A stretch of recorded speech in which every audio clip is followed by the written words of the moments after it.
Okay, so this video is for step 6. I like to think of this as the third phase of this project. Okay, first phase was research, second phase was organizing your information. Now we need to actually do something with it, okay? And of course, our end product is a mock trial, right?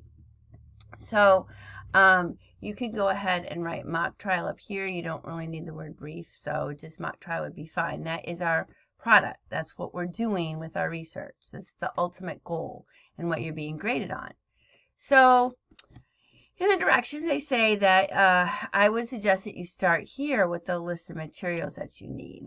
Okay, so the reason for that is because once you realize what you need in order to put on the trial, the different elements that are required, then you can go ahead and figure out how you're going to get there and list the steps. So in order to do this, you need to look back in the actual description of the project and what is it that you need and what are you being graded on.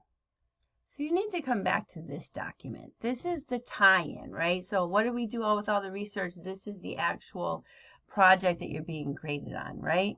And so if we look down, right, what you're going to do is as a team, you have to have 2 to 3 lawyers. You have to have 6 to 8 witnesses. Okay, so those are things that you're going to need in order to put on a trial. So those would go in your, where it says list of materials, right, what you need.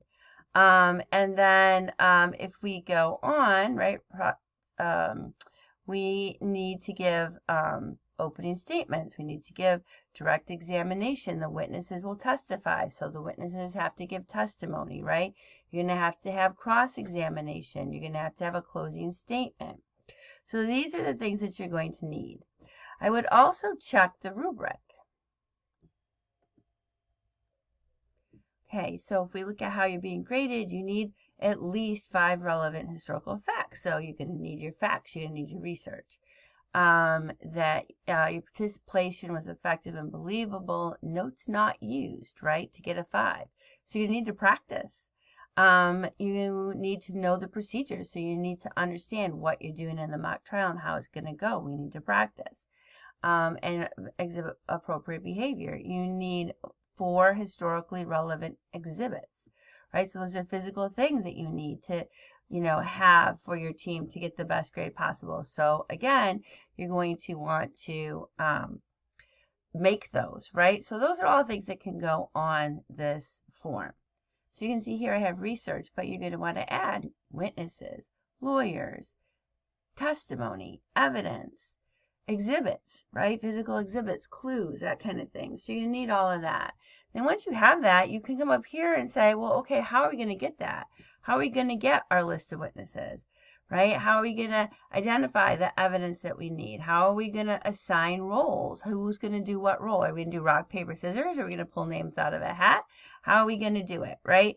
And so individually at this point, you're thinking about the fact that you have to figure that out, right? So that when you go in and meet as your team, you're prepared to have this discussion. You're prepared to say, okay, how are we deciding who does what? How are we assigning roles? What is our witness list? What is our best evidence? What's the best event to use?